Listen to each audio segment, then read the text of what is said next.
Alsa. Welcome to Sablan. Burgos sa lang Ay, Burgos pa lang. Burgos. Dito yun natin Burgos La Union pala ito. Dito yun natin Pangrugyan na natin ko. Welcome to Burgos La Union. Ayan, papaakyat na tayo. Ito na yung umpisa ng Okay, nakita yung Mangrugiti. umpisa ng akyatan na. Tsaka akyatan, tsaka pasigsa-sigsag na kalsada ng Baguio, papuntang Baguio. Dapat ano ka dito? Tama di boundaries ni La May Union presence of Benguet. mind ka. Oo. Sablan Benguet. Sablan, Benguet na. Adad to boundary ta, provincial boundary. Oh, may provincial boundary daw dyan. Ang Benguet tsaka La Union. Sa may Sablan. Ito na talaga yung umpisa na. Yung tawag nun. Ito na yung umpisa ng altitude. Climb. Yung pataas na bahagi.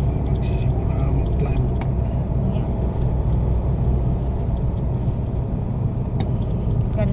Ganito ang itsura pag gabi tayo mag-travel. Hindi ka pwedeng matulog-tulog.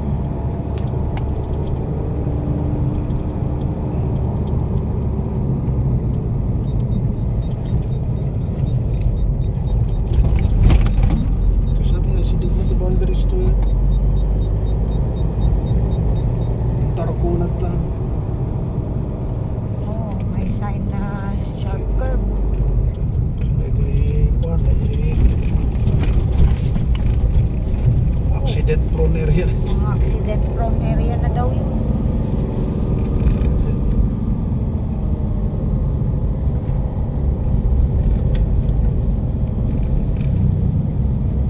Narigat lang ito yung kuha na dabagon nga kasi nga imuno na. Yung sinusundan mo. Oo, may susang ka na yung truck. Ayun, kasi 10-wheeler, bus, yan. ayun, ang mahirap. Yung mga may sinusundan ka daw mahahabang sasakyan kagaya ng truck, 10-wheeler truck, mga bus. Maganda pagka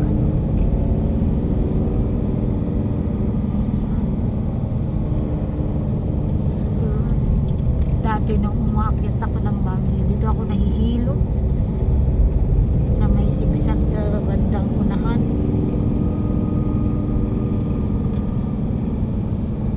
Dumping kami good. Oh, may accident prone din to. Talaga. Nagsaksarong mukha kami yung dito. Nung first time na umakyat kami, hinakyat namin yung mga bata dito sa Baguio. Grabe, dito sila na tamaan ng hilo. Yung kumbaga bitukang manok. Pero doon pa sa unahan yun. Yung mga pa sharp curve, paakyat, sharp curve. Grabe. Natatandaan ko pa yung anak ko nun eh. Pinaliguan ako ng suka niya. Buti na-anticipate namin, nagdala kami ng tubig, yung galon, sabon, tabo. May timba pa yata kami kasi alam namin mahihilo sila maski uminom sila ng Bonamine. Oh, grabe. Yan. Oh, mayroong papa